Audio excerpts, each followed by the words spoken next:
Tēnā koutou katoa. In your news today, there are no plans for the government to follow Australia and offer tax breaks to companies to keep jobs in New Zealand. 100 jobs are set to go at the Kawerau pulp and paper mill. And speaking in Japan, John Key says he's not going to start subsidising one industry over another. It would be a dangerous precedent for us to start saying we are going to support a particular industry over another where there's change. I mean, if you want to roll that all the way back, we'd still be producing cars in New Zealand, and that probably wouldn't be in New Zealand's best interest. Auckland Fire Fighters are this afternoon remembering the 343 New York firefighters who lost their lives in the September 11 terror attacks in New York almost 11 years ago. US Consul General James Donegan addressed the firefighters before they took part in a memorial stair climb at around 5:30 p.m. today, outside the old BNZ building on Mills Lane. The memorial stair climb is now in its fourth year.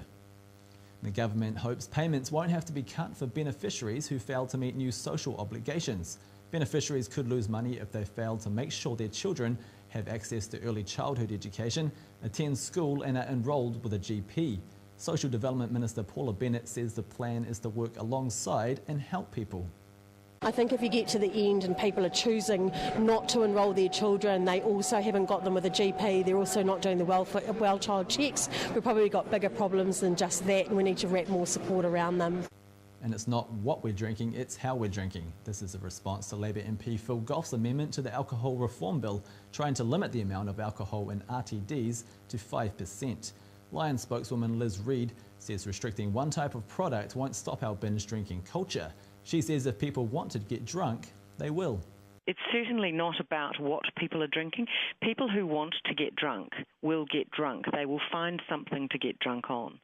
The Māori Party is endorsing the provisional settlement reached between the Tūhoe and the Crown. A $170 million deal has been reached. The Māori Party co-leader Tariana Turia thinks the deal is a great compromise but points out it doesn't cover what Tūhoe have lost. This is about an iwi that suffered probably the worst persecution of any iwi in this country. The amount they are being given will never ever be what they should have got given what happened to them. And the Syrian Observatory for Human Rights says Syrian rebels have executed at least 20 soldiers in the embattled northern city of Aleppo. The observatory says the soldiers were captured at a military compound during a rebel attack and had their eyes blindfolded and hands tied behind their backs before they were lined up and shot.